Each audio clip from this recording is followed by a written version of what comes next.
I mean, that's what makes them who they are. Absolutely. Let's talk a little bit about the schedule that just came out, Jackie. It's been concluded that now the Rams, are going to play a 17-week season, 18-week season. They're going to play 17 games, but we're going to break this down into the good, the bad, and the ugly. Okay, and then we're going to predict how we think the teams will do this year.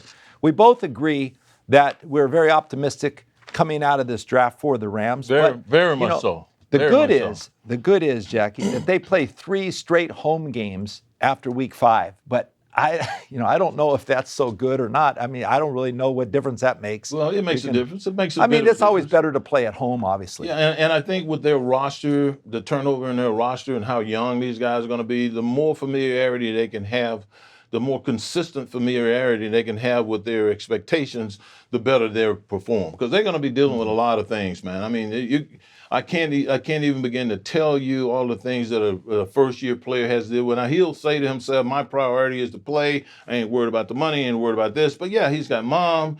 He's got his business. He's got to find a place he's never had to do before. He's got to buy this. He's got to buy that.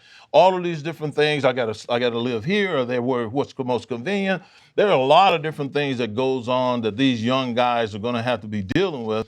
And I think that's where Sean McVay comes in, because he has obviously a systematic operational protocol that requires everybody to consistently be locked in, as they say, dialed into their particular assignments. And so when you have that, it can kind of negate, some of the advantages or disadvantages of your schedule when you're playing at home, who you're playing, and all that stuff. Because the most important thing is not who and when you're playing, but it's how you play, how you execute excellence at your coach's game plan decisions. So that's going to be critical to watch. And for how the Rams. You play, how you prepare for your upcoming opponent. When you look at the bad for the Rams, is that they have to play 4 teams this year coming off a bye, Jackie, and 2 of those games are on the road. They have to travel to the Cowboys, who had a bye the week before, and they have to travel to the Ravens. So that's going to be a tough schedule there for those teams that have that extra preparation when most teams will only have maybe 1 or 2 teams they'll place on. And I think the Rams knew in advance that was going to be a tough schedule, because they requested from the league to have that December game with the Baltimore Ravens played at a different time, or certainly here. Who wants to go to Baltimore in December? That's a really good football team. So, yeah, there's a lot of variables that can impact this. And when I look at the schedule, the 49ers, they increased the talent on their defensive side of the ball by signing Hargrave. They got Armstead over there. They got Bosa.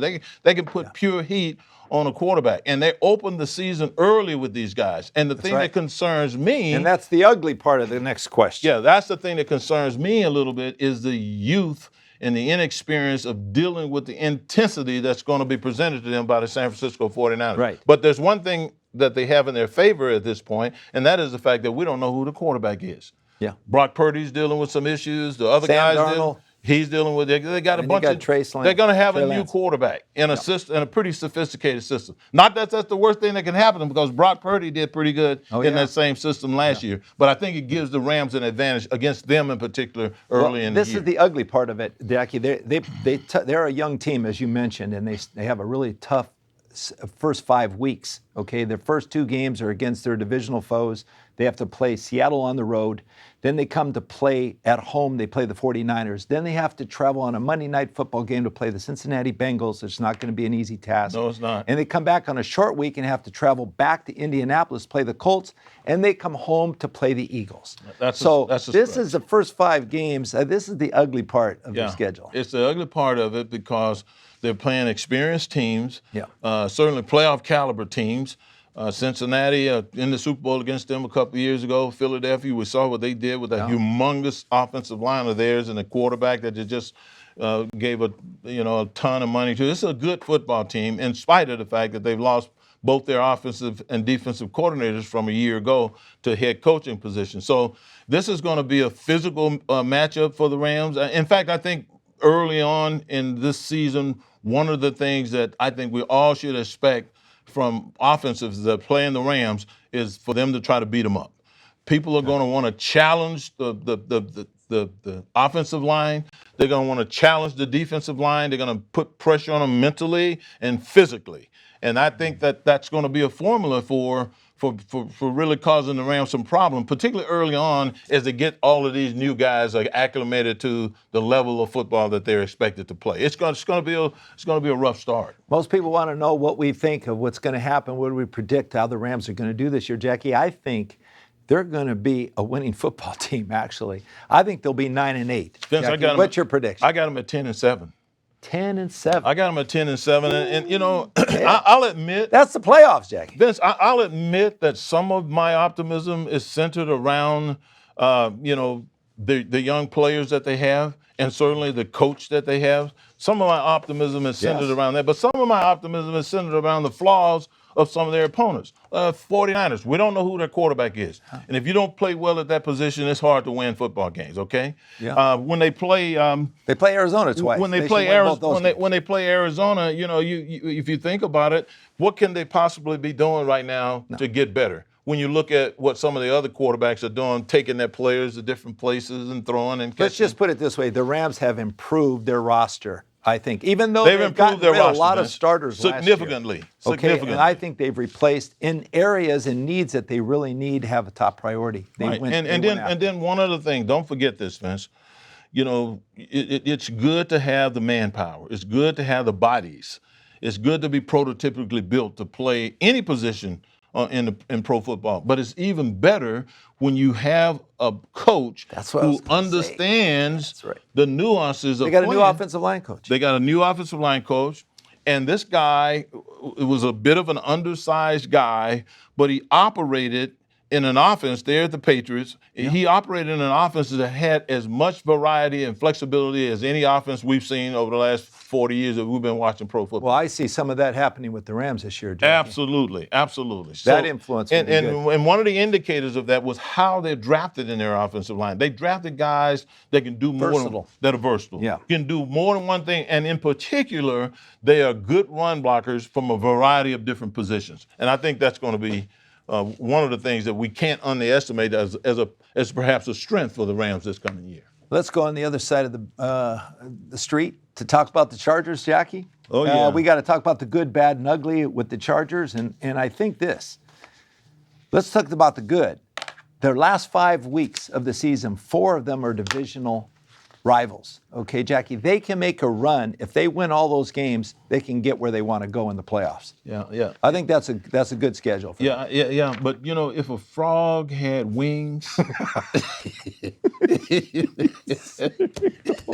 he wouldn't need to be worried about no snakes sneezing up on him, right? You know what's in front of you. You got to go get it. You know, I looked at the Chargers schedule, and I looked at their coaching staff, their leadership team. The general manager has done a good job over there. But when I looked at the schedule, it's hard for me to give them a record better than 9-8. Wow. And the reason why, Vince, is because I know that there are some teams that they're going to be playing that are going to pound the football. They're going to run the football down their throats. And if they aren't prepared, and I know they drafted a tall kid that plays the run, a good banger and all that, to try to replace, some of the guys that, that weren't doing such a good job over the last couple of years, but they're going to be tested at the line of scrimmage. They're going to have to stop the run, Vince, because if they don't, they're going to keep Herbert over on the sideline, and they're not going to be able to win all these games that a lot of people thinking they are winning. I think there's a possibility they get into the playoffs at 9-8, but certainly, it's hard for me to give them very many more victories than 9 as I look at the schedule. Okay, well, my prediction is this, Jackie. I think they're going to be 10-7. Okay, so and that's one game different. And being a 20-year NFL veteran, that you need to have the quality players in certain positions, Jackie, that can lead your team. And they have a coach in Brandon Staley that really understands defense. And I think if this team is going to go far in the playoffs, they're going to have to play better defense. And I think his knowledge and his information that he's going to relay to the team is going to be one of those that we need improvement, and these are the areas we need to improve on. Because if they can play defense, pretty much offense is going to take care of itself. Yeah, And they got all these receivers they got from TCU. They got a lot of great offensive talent. They got a couple good defensive players that they needed to get. Jackie, fill that middle linebacker spot, gets a couple defensive linemen.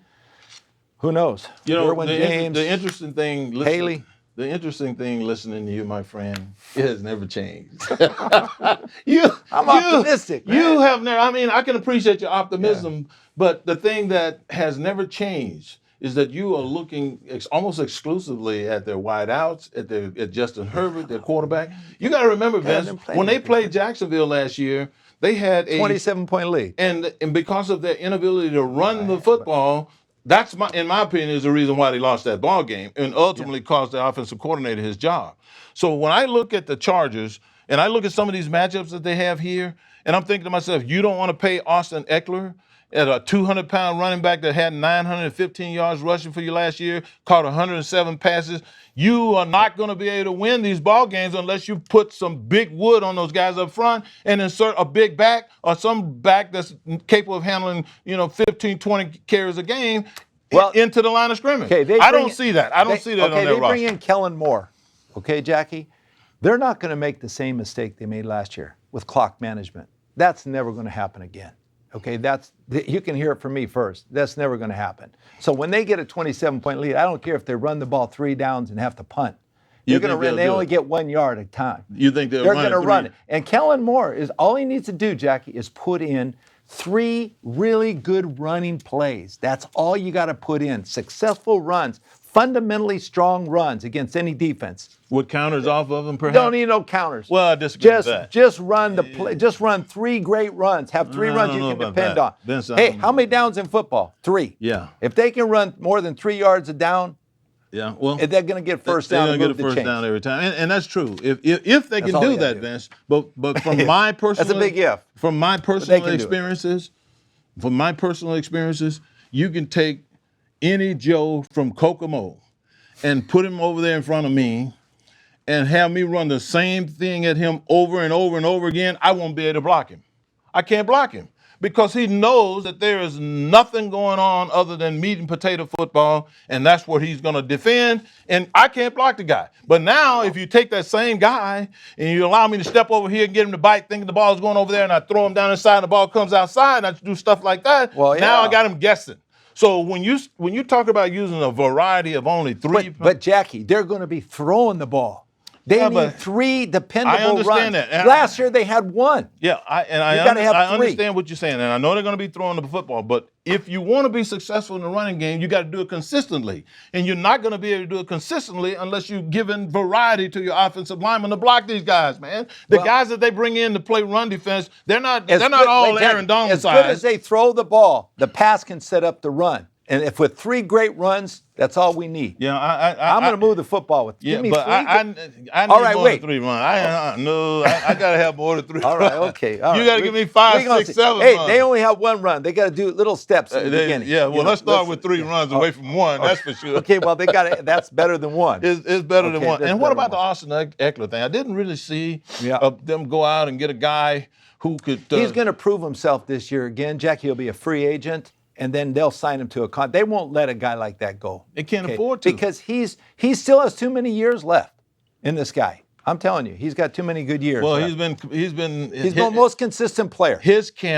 Out of his camp over the last 3 years, we've heard it with our own 2 years, have basically complained that the workload that he's been taking on is not conducive for his long-term success. They got to find someone else. And it's got to be a guy, obviously, that can do some things, have a variety of different things that he can do.